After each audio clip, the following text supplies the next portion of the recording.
I'm very, very happy today. I like your Russian accents. Your Russian accent is really cool. I can't speak English. I like hamburger, but with a tomato inside. I confused. What are you guys talking about here? Oke, kali ini topiknya adalah accent. Pertanyaannya, apakah menirukan accents itu bisa disebut rasis? Jawabannya adalah tidak. Sebenarnya, menirukan aksen orang luar itu tidak secara langsung disebut sebuah rasis. Karena rasis sendiri itu adalah tindakan diskriminasi atau perlakuan tidak adil terhadap ras atau etnis seseorang. Aku mau mengambil contoh orang yang berkulit hitam. Ini hanya sebagai contoh. Kebanyakan orang yang berkulit gelap atau hitam di luar sana sering dijelekkan dengan sebutan nigger. Dan itu adalah sebuah rasis. Contoh berikutnya ini adalah pendapatku, ketika ada orang yang menghina atau menjelek-jelekkan orang yang pendek, itu menurutku termasuk ke dalam rasis. Karena kita tahu kalau orang yang pendek di umur 20-an ke atas itu sangat jarang sudah bisa tinggi, makanya ketika hal yang tidak bisa kita ubah di tubuh kita, dan ada orang yang menghinanya, itu termasuk ke dalam rasis menurutku. Seperti tinggi badan, hidung, telinga, mata, itu semua termasuk ke dalam rasis menurutku. Kalau gendut sendiri itu menurutku tidak masuk ke dalam rasis, karena gendut itu kita bisa mengubah dengan pola hidup sehat. Tentu badan kita akan menjadi bisa lebih kecil atau lebih ramping lagi.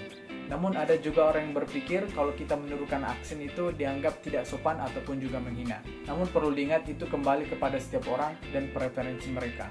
Oke, ini adalah cara penyebutan aksen beberapa negara yang aku pelajari, termasuk India, Rusia, Jepang, UK, dan juga Amerika. Kembali lagi teman-teman semua, aksen yang aku pelajari ini berdasarkan pengalaman pribadiku. Aksen India sering mengubah T menjadi D.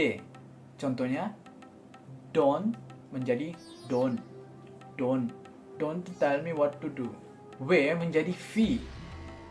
Water menjadi water. V menjadi P. Fairy. Fairy menjadi Perry. Yang paling ikonik yaitu gelengan kepala mereka. Jadi aku akan mencoba untuk menggunakan Indian accents membaca buku ini. The Art of Thinking Clearly. We are all guilty of cognitive biases, simple errors we make in day-to-day thinking. But by knowing what they are and how to identify them, we can avoid them and make better choices. The art of thinking clearly shows that in order to live happier, more prosperous lives, we don't need extra cunning, new ideas, shiny gadgets, or more frantic activity. All we need is less irrational, simple, clear, and always surprising. This book will change the way you think and transform your decision making. That's all. Yang kedua, Russian accents. Menurutku, kalau di Russian accent sendiri lebih ke penekanan terhadap R-nya. Dan cara mereka bicara itu lebih pelan dan lambat. Aku akan mencoba membaca buku ini juga menggunakan Russian accents. We are all guilty of cognitive biases, simple errors we make in day-to-day thinking. But by knowing what they are and how to identify them, we can avoid them and make better choices.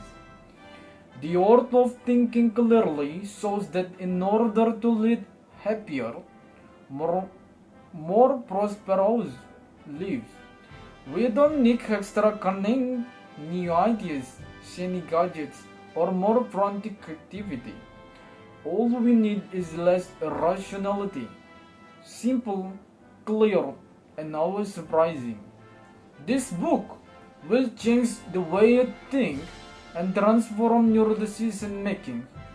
You should read this book because this book can change the way your choices making. If you don't read this book, I'll come to your country and make your country kaboom. Kalau vibe dari pengucapan orang Rusia itu ketika mengucapkan bahasa Inggris itu terdengar, itu vibe-nya kayak orang-orang yang lagi mau ngebom atau orang yang marah. Ini pendapatku. Yang ketiga, British. Menurutku aksen British ini yang sangat gampang menurutku karena penyebutan katanya tidak itu sepenuhnya penuh dan juga intonasinya. yang sering nonton Harry Potter mungkin tahu. Contohnya, water. Mereka bilang water, water, water. Kayak dia tidak sepenuhnya bilang water kayak orang Amerika, tapi dia hanya bilang water, water, water. Jadi menurutku itu sangat gampang diucapkan dan tidak boros tenaga.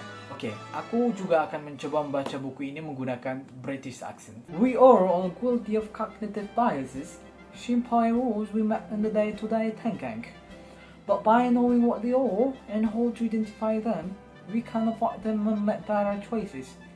The art of thinking clearly shows that in order to lead happier, more prosperous lives, we don't need extra cunning, new ideas, sunny gadgets, or more traffic activity. All we need is less irrationality, simple, clear, and always surprising. This book will change the way you think and transform your decision making. This book will be amazing. I advise you to read this book. Itu dia Sounds British Accent. Aku nggak tahu kalau teman-teman suka atau tidak, tapi apa yang aku pelajari terdengar seperti itu. Yang keempat, Japanese accents. Sebenarnya orang Jepang tidak bisa menyebutkan huruf R, atau dia terkendala menyebutkan huruf R. Ketika dia melihat ada kata yang menggunakan huruf R, dia akan mencoba menggantinya menjadi huruf L. Sebenarnya di Japanese accent sendiri ini aku tidak terlalu jago, tapi aku akan mencoba menyebutkan beberapa frasa yang aku tahu atau kata-kata yang aku tahu. McDonald's is the best restaurant in Japan. I'm sorry that my Japanese accent is not really good because I'm still learning my Japanese accent. But if you are looking the best restaurant in Japan, you can come to McDonald's. Oke, itu dia aku pelajari dari aksen Jepang. Dari pengalaman pribadiku, aksen Jepang lah yang menurutku sangat sulit untuk aku pelajari. Oke, yang terakhir yaitu American accents. Dari pengalaman pribadiku lagi, Amerika accent ini lebih ke pembacaan yang jelas dan juga cepat. Aku akan mencoba menggunakan American accents membaca buku ini. We are all guilty of cognitive biases, simple errors we make in day-to-day thinking. But by knowing what they are and how to identify them, we can avoid them and make better choices. The art of thinking clearly shows that in order to lead happier, more prosperous lives, we don't need extra cunning, new ideas, shiny gadgets, or more frantic activity. All we need is less irrationality, simple, clear, and always surprising. This book will change the way you think and transform your decisions making. Oke, itu dia 5 aksen yang aku pelajari selama ini. Kira-kira menurut teman-teman semua, aksen yang paling sulit dipelajari atau aksen yang paling sulit diikuti adalah aksen apa? Share pendapat kalian di kolom komentar, kita akan berdiskusi di sana. Sampai jumpa di video selanjutnya.